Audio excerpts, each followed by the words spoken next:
Welcome to the Access Sport podcast, your best chance to learn more about our students, our teams and our programmes. Hello everyone, welcome to the inaugural, the very first Access Sport podcast. Myself, Gary Judge, Director of Sport. When I last checked, we've got Jordan to my right, who is head of careers at Access Sport, and I'm delighted to present Ben Selway, head of quality at Access across the board. So we've got that running along the bottom of our ticker, just as a reminder for anyone who is watching or listening. Welcome to everyone who's watching or who's tuned in. And this will be going out on our LinkedIn page. And I'm sure Glenn, our head of marketing, will get it out on some of our other platforms as well. So welcome, Ben. Thanks for having me.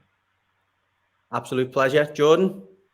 Yeah, guys, really excited about this. When obviously I've only joined Access sort of this year, and sort of podcasting was something we wanted to try and push. So yeah, Ben, you've got a bit of a pressured position here to be the first guy coming in. So, but now I'm sure it'll be a big success.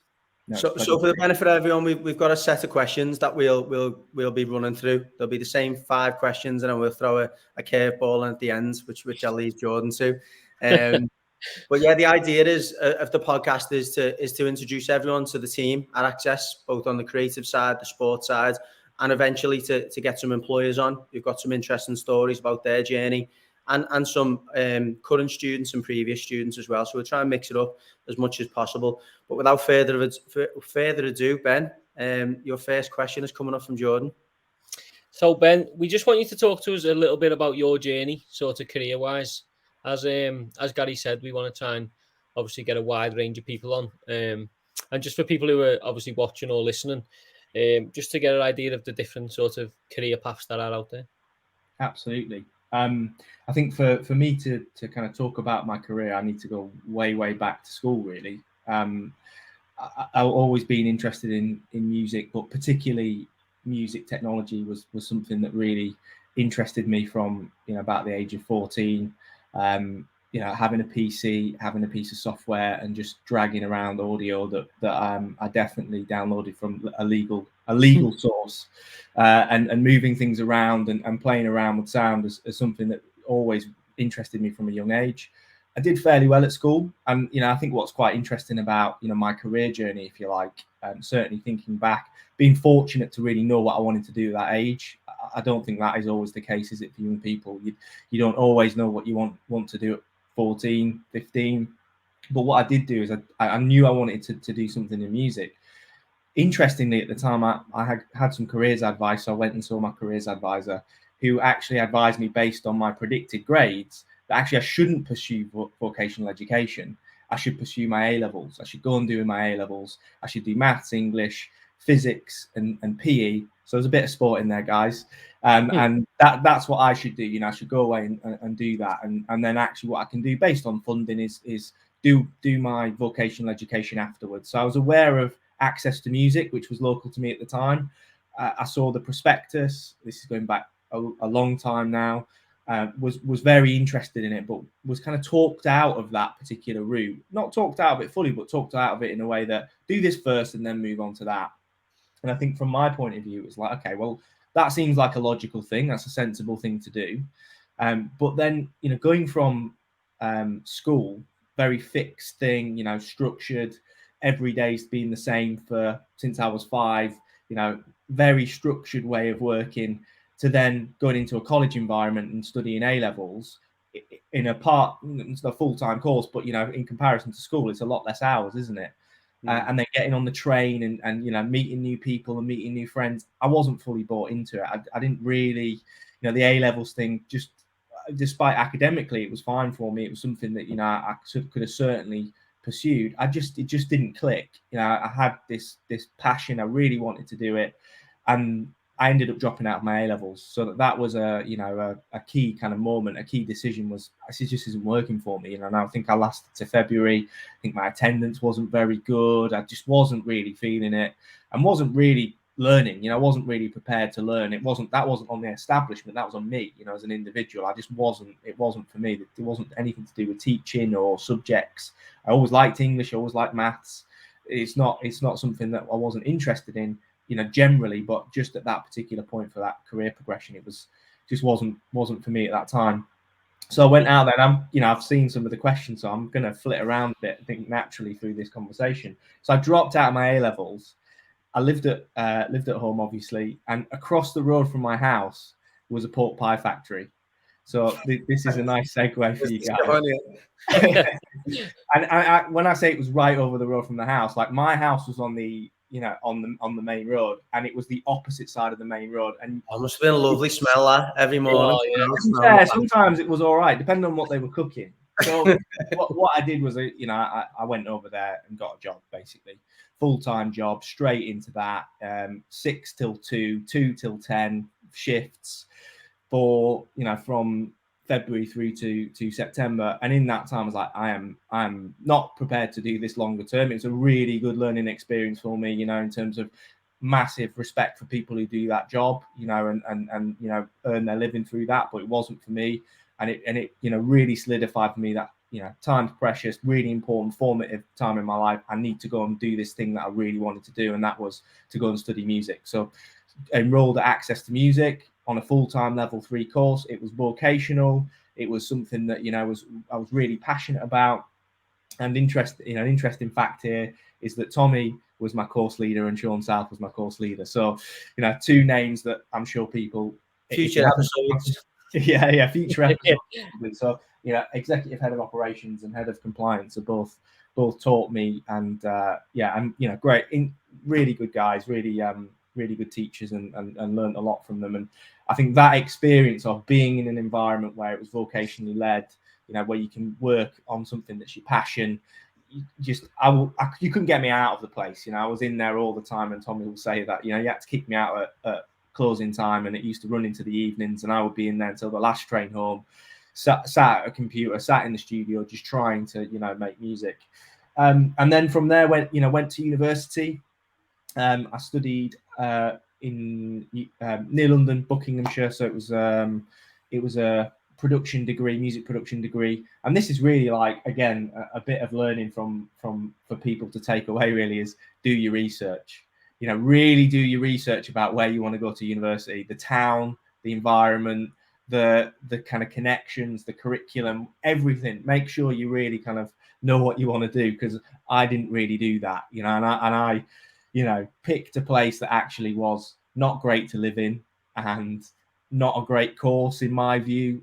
Although, my approach to it, again, I can talk about a little bit later on, perhaps wasn't the greatest again. So there's a bit of a pattern emerging here as a young man. And then, went to university. I did the first year, I got a qualification out of it. And then I was like, I got the qual, I've got something out of doing this, but this isn't quite right, and I think I was like, right, I'm going to drop out. I'm going to move back home. Got my qual. Like, what? Let's have a think about what I need to do. And I'd worked part-time. I've always worked, like, from as long as I can remember. I worked in a chippy when I was 14. I had worked every summer from 15, 16 as a window cleaner, full-time, carrying ladders around, cleaning windows. I know, and there's another one. I've got some tales on that, but probably not right for this podcast. just while you're on that though, Ben, and I think it's an interesting point, and it's certainly one I can resonate with. It's so important, that, isn't it? Those jobs, and you point, you mentioned before about the pork pie factory and how, obviously it was work and whatever, but it did convince you that you didn't want to end up in that place. It is important, isn't it, for any students who are watching thinking, I don't want to go and get a job in that old one, go and get a job in McDonald's or whatever. I don't want to do that. Those part-time jobs do help to give you that added motivation, don't they, an incentive to go and better yourself. Totally. I think it's, there's multiple factors to it. Like you say, I think it's about getting yourself out in the workplace, learning from it, learning what you don't want to do as much as what you do want to do. I think you're right on that. I think work ethic as well. I think learning that at a young age, you can apply that to any circumstance and any situation. I think, working in a pork pie factory, working in a chippy, I've worked on a power station. I've done a fair few jobs, and I think it also builds a degree of resilience that I might not enjoy it so much, but I've got to get up, I've got to go, I've got to do this, I've got to earn some money. And I think that there's a lot that you learn from that when you need to dig in a bit, and actually kind of graft and get through stuff. And yeah, it's what you do with it as well, isn't it? Like, if you're not enjoying it, that's fair enough. So what's the next step? What's the thing that you're going to do next? And I think at points, being quite, although I've fallen off, a course or a couple of times, being decisive as well is fine. I think if it's not right for you and you've got to stick with it a bit. It's not like you can just drop. I don't believe you should just throw the towel in straight away. But if all things are pointing towards it's not quite the right fit, then being decisive and thinking, right, what do I really, really want to do? And then really pursuing that, with a bit of a laser focus is really important. So that kind of work. Sorry, Ben. I think you make a really good point there especially for students in terms of like transferable skills, because I don't think in society now we really get to learn those skills as much as maybe past generations did. So, like you said there, in terms of being decisive and making decisions that are correct for you, it's so important, because if you just go from education into, for example, your dream job, which I know a lot of people don't do, but you perhaps don't get them chances to build up skills that you might not need now, but in 10, 15 years time, when you're in the career you want to be, you're going to need them skills. You're going to need, especially certain communication skills and, making uncomfortable decisions and stuff like that. So I remember reading a quote about saying that every school leaver should be made to do 6 weeks in the fast food industry. And like, if everyone did it, like the amount of transferable skills that you'd get would, like, obviously, reinvigorate many workforces. And I think the sort of points you make are so important, because we just don't get the opportunity to develop them anywhere else. Yeah, 100%. And the World Economic Forum did some work on this, and they did a paper a couple of years ago where they looked at, with LinkedIn as a data partner, we're looking at, what are some of the key things that are coming through, key skills that are needed, did survey thousands of employers. And these are the things, that are top of the list, these transferable skills around stress tolerance, resilience, versatility, adaptability, all of these things are the technical thing. If you've got a good brain on your shoulders, you want to learn, and there's plenty of places that you can get that, to get that education, if you like. But that stuff is really tricky, isn't it? You to an extent, you need to experience things to learn that, and the penny doesn't drop, does it, until you're perhaps in that circumstance where, yeah, you've got to go, I've got to get up at 5 tomorrow morning to go and package some pork pies again. Like, well, I've got to dig in here. I've got to be resilient, to be able to do that, particularly on a cold December morning, where it's dark and you're walking out in the dark and having to, engage with that. So yeah, that's definitely a big thing. I think going through different jobs, and that, that kind of to bring us back to the career progression, if you like, dropping out of university, coming back home. I worked in the cinema, prior to going to university part-time, and then I just picked up a job there. I went for a team leader role and got that, and stepped up into a bit of a supervisory role. And again, working in retail, working, on shift, planning out shifts, working on selling cards to customers, reward cards, to managing and dealing with people that perhaps aren't massively interested in kind of being career retail people, students and people like that, trying to motivate them, is, again, loads of things learned from that experience. And that kind of, that at that point, to bring us back into, my career progression into education, I've never thought about teaching, never really thought about it as a viable option. And I think, it's such a powerful thing, and such a valid career for people that, I do recommend people, even if it's something that you dabble in a little bit, that again, you learn from doing, teaching. And it was a chance encounter with Tommy in the cinema. I don't know if I'd squared him some free tickets or something. Is this something you want to talk about on this podcast as well? I wasn't contributing in any audience, rules around free tickets. But yeah, but I had a chance encounter with Tommy, and he was like, "Look, we've got a couple of hours coming up, and can you come in and do them? I had the skill set from a technical point of view. I had got plenty of transferable skills in terms of working with people. I'd kind of naturally picked up actually the training side of things in the cinema as well. So I onboarded all the new staff. One of the best things that we used to do was evac chair training, which was a right giggle. And there was a few occasions where we nearly dropped a few new starts downstairs on these evac chairs, which was a good laugh. But I think that kind of insight into being at the front of a room and trying to kind of communicate key things to people, I really enjoyed that. And I think that that was perhaps a little bit of a start to that thinking of maybe I could do this. Then Tommy came in and said, I've got a couple of hours, someone's leaving, can you step in at short notice? And the stars kind of aligned a bit on that, really. And that was my, sometimes that happens, doesn't it? Look, I wasn't quite sure where I was going. I was doing little bits and pieces. I knew I wanted to do a bit of voluntary work. And I, to be fair, doing a little bit of voluntary work in the centre, a little bit of helping out on recording sessions and stuff before Tommy offered me a couple of hours, was that foot in the door. And, back to, the point about voluntary work experience stuff. It's like, again, sometimes you've got to give up your time. Sometimes you've got to speculate to accumulate. And that's a cheesy phrase, but you've just got to, I'm not going to get paid for it. So, that I'm going to speculate. I'm going to get involved, build my network, build contacts, and then maybe there'll be an opportunity that will present itself from doing that. And that's a valid approach. So started at Access a couple of hours a week, did a bit of teacher training alongside that. And then again, a bit of luck, really. There wasn't really the hours for me there, but someone with complex needs joined the course, needed a full-time support worker. And that, beside a little bit of teaching, picked up, a bit of support and a bit of teaching. And that's how I kind of managed to step away from the retail sector into the education sector. And that's really kind of the gradual progression from there, really. Bit of teaching, bit of that. And I think one thing that's really beneficial, my role now is I've done most jobs in the organisation, from supporting learners with complex needs in ALS to, teaching, to course leadership, moving through that to curriculum leader.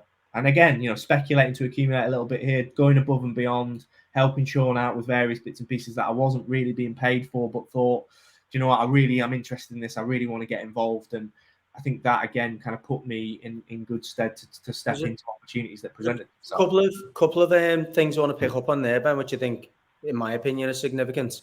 One, it seems that you had your role in the cinema. I'm not sure how long you kept that up for, but that was fairly flexible, it seems, in terms of allowing you to do some hours, or you managed to work that around. I think that's another thing that's quite important for our students is if you're looking for part-time work whilst you're still, working towards your long-term aims or where you want to be, is trying to still balance that with having a paid income in a job that maybe you don't see as being long-term, but something that's flexible, still allows you to go in and volunteer. Because I know in some cases, in my case, for instance, I had a full-time job, but then was going straight from my full-time job to go and volunteer in the evening at academies to just try and get my foot in the door. I think there's a lot to be said for that, isn't there? Definitely. I mean, when working at the cinema, I think I did it for 18 months, and maybe six months of that was where there was a lot of crossover.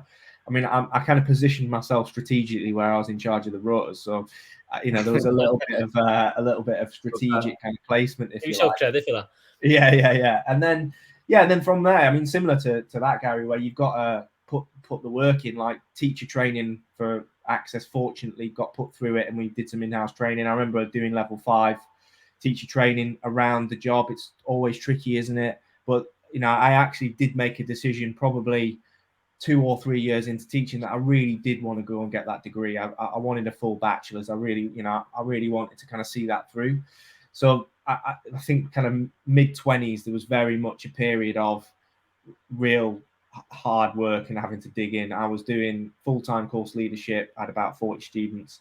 I had my teacher training level 5 that I was doing, and then I was doing a degree part-time alongside that. So there was this real kind of, I mean, I wouldn't advocate that to anyone. I think I've definitely bitten off more than I could chew on that front. Unfortunately, I had a good support network. My wife was very accommodating and supportive throughout that process.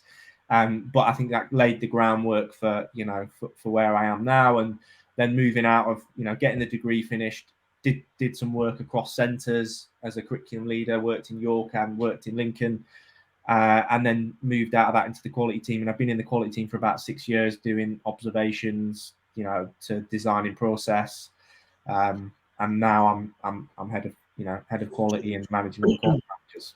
Sorry, Ben, just conscious as this is our first episode, just give the listeners or viewers a bit of a flavour for Access's model. For if you're a sports student who's listening to this sitting in a centre in Telford or in Liverpool or whatever, how's that similar? How's it different? And how does your role fit into that? Model from a student's perspective or from a staff's point of view?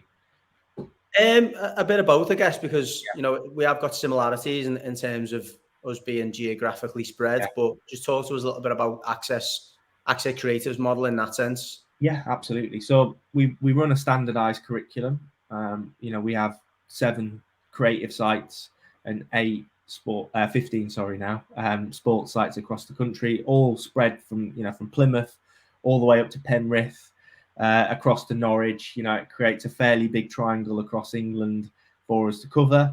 I think that from a value standpoint, we want consistency. We want a really high quality experience for all of our students who engage on a sports program or a creative program. We've got great practitioners across the country, great teachers that have a really great subject knowledge that design our curriculum. It's not me beavering away in some loft somewhere, making our curriculum. It's about getting the specialists together to design the curriculum that our students study. And you'll have, if you're studying with us in a sports site, you'll have had a good 10, 15 people all really thinking about your curriculum, really thinking about what are the blocks on the timetable, what's every week going to look like, how do we carve that up into, you're going to spend an hour and a half doing this a week and an hour and a half doing that. It's really debated, really thought about. We look at where students go, where their destinations are, where we're intending to get them. And we really think about the curriculum from that standpoint. So all of our courses should have a HE, higher education, UCAS element to them to prepare students for that next steps academically. And you might not think you want to do that now, but look at me, 2-3 years down the line, you might go, actually, I really want to do that and be equipped to do that by, your course that you're on at the minute. And also equally, we want to build entrepreneurs and people who can set up their own business. So ensuring that our curriculum is hitting and satisfying that need, we want to make sure that people have, a good understanding of the world that they're entering as well, both from an industry point of view, if you're a sports industry or a creative industry perspective, but also broader than that, the wider world and some of the things that you need to really look out for and keep yourself safe and really think about, safeguarding yourself going out into, the world once you don't perhaps have a college network around you to support you. So it's very much about designing a curriculum that is current, it's for the here and now, and it interests you. That's the key thing. It interests the staff that are teaching it, and they're passionate about the subject, and it interests the student that is really into the subject matter. We want to engage you. We want you to have a great time with us. So I think from the perspective of designing the courses, that's a really big part of it. Then what we obviously need to do is make sure that course is of a good quality, that you're consistently getting a good experience. So that's where a team of quality managers are there. They're there to support our staff. We do mentoring programs with our staff. We put staff through teacher training. We're doing an onboarding event. There's lots of ways in which we really want to support our staff. But also from a student point of view, we want to make sure that students are getting a really good teaching and learning experience. Your lessons are engaging. Your works are getting marked, and you're getting good feedback for what you're doing, and that you're getting that good advice for your next steps in terms of what you want to progress onto. So it's really making sure that all of that is as good as it possibly can be. And we do that through having these quality managers that go out and they'll observe your lessons if you're a teacher, or observe your lessons if you're a student. And if you're a student, you'll seeing someone coming in, we're looking to see and make sure that what's there is good, and if it's not, we'll look to improve it, and it's supportive. And it's very much about designing stuff that's good and delivering stuff that's good, and that having that consistent approach across 22 sites is something that we're really, really passionate about. Obviously, Ben, the structures there and what you've spoke about in terms of your own personal journey, something I picked on was like your attitude was at a young age was really good, and obviously you were sort of, to use a sport phrase, you were pretty coachable in terms of, you know, you would work with people and stuff. If there was like students listening now who might, you know, be in the early stages of their course, or future students, parents, what advice would you give them if they were coming into Access? Yeah. I mean, I think the first thing is that everyone's different. You know, everyone's circumstances are different, and everyone needs a different approach. You know, some people need an arm around, some people need telling straight, and I think that's a really important thing to recognize from the get-go. And sometimes, you know, we can apply a one size fits all approach, and you know, it's very, and that's for everyone, for a young person listening, or a parent, you know, or anything like that. Is just to bear that in mind, is to really kind of look at the circumstances that you find yourself. I think, yeah, intrinsic motivation's a really good thing to have, isn't it? You know, and quite often you know, when you're intrinsically motivated, you're coachable, to use your term there, Jordan. It's something that, you know, we give them a bit of a boost, but they're already on that journey anyway in terms of what they want to do. If you're, you know, perhaps thinking, oh, I'm not quite sure, or, you know, maybe I didn't get on that well at school, I think the first thing is you've made the decision to do something that you're hopefully passionate about. You've made the decision to do vocational education, which in itself is a really important thing, to be really interested in the subject area. I think being open to learning is a really important one. I think that's even true of you know, the intrinsically motivated student who is, you know, really needs stretching and challenging, if you like.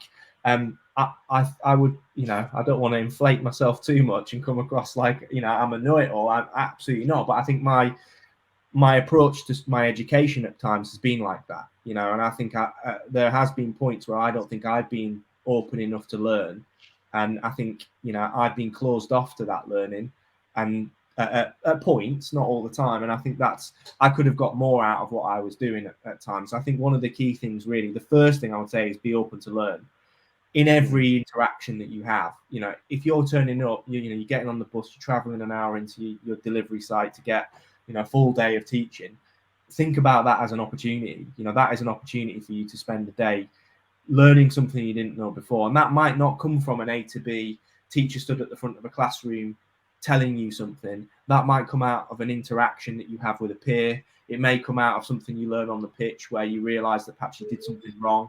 And be open to learn, and really think about, you know, what you want to get out of every interaction. I think that's a really important one. I think take it seriously is another thing. You know, it's such a formative and important time, you know, to really take your learning seriously, and try and get as much out as possible. I know that's difficult sometimes. You want to have a laugh, you know, you've got your mates, you want to, you know, have fun. That's absolutely important as well, but try and take it as seriously as possible. It's such a formative time in your life. You don't have an awful lot of time here. You know, it's 2 years, 3 years with us. You know, maybe if you're going to HE with us as well, you've got a bit longer as well, but it's not a long time to really get loads out of it. I think, you know, from the perspective of a parent, I think be interested. I think that's, you know, for me, it's really important, you know, as a young person who perhaps didn't always have that interest in what I, you know, from a parent point of view, in what I was doing. I think I read something, I don't know if this on LinkedIn, Gary, or someone posted from the sports side, came up about, you know, getting people into sport and advice for parents. I think you might have posted it, Gary, or certainly liked it. Was about the most important part is the car journey home after the match. And I think that's such a good analogy for everything, isn't it? Like that car journey home from, you know, the train station, if you picked your son or daughter up, or you know, it might be your brother, or it might be your niece or nephew. That time to not necessarily impart your wisdom on them, but to get them to really think and reflect on their experience. You know, what's your day been like? What have you learned? Talk to me about it. You know, show interest, I think, it's such a powerful thing when someone shows interest in the thing that you're doing. And I think, you know, certainly from my own point of view, I think, you know, I would hope for more of that. You know, as a young person, I think I would have perhaps skipped a few of the steps along the way in terms of the forks in the road, which is fine. You know, they're great, but we all want a bit of a boost and a bit of a supercharge to get to where we want to go as quickly as we can. And I think, you know, that car journey home analogy, Gary, on your post that from the other day, I think is really key. and taking an interest in that next step as well. If they're interested in going to university, take them to the open days. Really dig into it, really invest in them. I think that's, from a sentimental point of view as a parent, I think that only comes around once, doesn't it? So making the most out of that experience without getting too on my high horse and preachy about it. I think showing an interest as a parent is key. As a young person, it's being interested in what you do, being passionate, and try and learn as much as you can from every interaction that you get, and just be open to learning. Take it seriously. I think what you said there, positive reinforcement, is so key, because it's like sort of, you can take it sort of intrinsically from your journey, like being positive as whether you are a parent or a learner. I think it's so easy, especially for young people, to take like a withdrawn stance especially in their education, where they don't want to look like they're too keen or they're too interested in learning. But I think going the other way is probably the way to go. But I guess when you're at a certain age, it's hard to really motivate yourself to do that. But I think, personally, looking back at my journey, if I would have been a bit more confident and a bit more out there with, I do want to learn and I do want to be coachable, like what I said before. I think that attitude takes you such a long way, because, you might not learn something, as you say, A to B, someone telling you, but you might just learn how to handle yourself in a group, or you might just learn, how to handle yourself in a conversation or something like that. And I think even at the time, you might not understand you've just learned a new skill, but I can assure you probably have, and you will use it down the line. Yeah, totally. I think just one thing that I just thought about the question around advice. I think the advice for teachers as well is to create the environment where those things can happen. Yeah, I think that's the key here. I think you touched on something there, Jordan, about this idea of perhaps people being a bit conscious of knowing stuff around their peers, coming across as the person that is here he comes again answering the question, or not having the confidence to even put your hand up and answer. There's two ends of the spectrum, aren't there? And I think for teachers, it's creating that environment where it's cool to know stuff, and building that, building also that that environment where everyone's supportive of each other, and you're all supporting each other, and that the least confident person feels then comfortable to to participate and have that conversation. I think is key. For teachers to really facilitate that environment is so important. Yeah, absolutely. Well, listen, I said to Jordan before we come on, and I promised Ben as well, that I'd try and keep this to half an hour, and I watch a lot of podcasts and listen to a lot, so I want to try and stick to that rule if we can. Ben, listen, thank you so much for your time. Again, for anyone watching and listening, please keep tuning into these. Any comments are welcome, whether it's on LinkedIn or socials, but please keep them as friendly as they can and PC as they can, sorry. But thanks a lot for your time, Ben. I'm sure we'll catch you again on future shows. But thank you, and thanks, Jordan. My Cheers, pleasure. guys. Enjoyed that. Cheers. Thank you.